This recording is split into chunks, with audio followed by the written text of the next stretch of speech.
Hello, dear friends. Today, God promises you that the Lord shall fight for you, and you need only to be still. Yes, stillness is an art. It's very easy to get frustrated, angry, anxious when we're confronted by problems, criticism, and unfair situations. But today, God is asking you that how will you respond in the midst of your situations? How will you respond to your critics?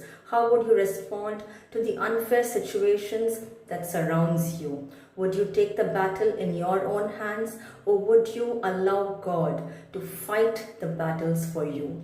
When we fight the battles with our own strength, we might get a partial victory or no victory at all. But when we give the battle in God's hand, He gives us a total victory and our enemies are totally annihilated. Dear friends, I want to share the true story of an ordinary shepherd boy, David, when he was confronted by the giant Goliath, who was harassing God's people for a very long time. Yes, Goliath was a giant, and he was a huge giant who was much taller than David, and he had all the sophisticated weapons to win victory after victory in any battle. But David, he was not a man who was trained to fight any battles, but still God chose an ordinary shepherd boy to kill the giant Goliath.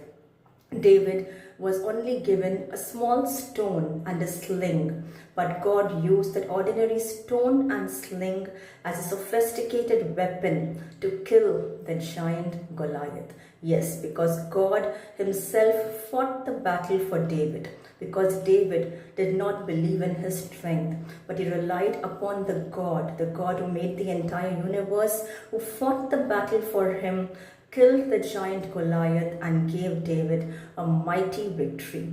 In the Bible, we read the story of Joseph. Joseph was a person who underwent a lot of trials and tribulations in his life. He was thrown in the pit by his own brothers out of jealousy.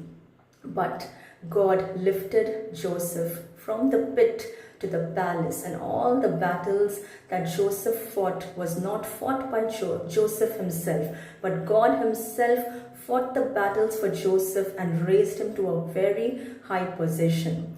We read the story of Daniel, who was thrown in the pit of lions. Yes, but God sent an angel and closed the mouth of the lions, and Daniel was rescued from the pit of lions. Dear friends, trust in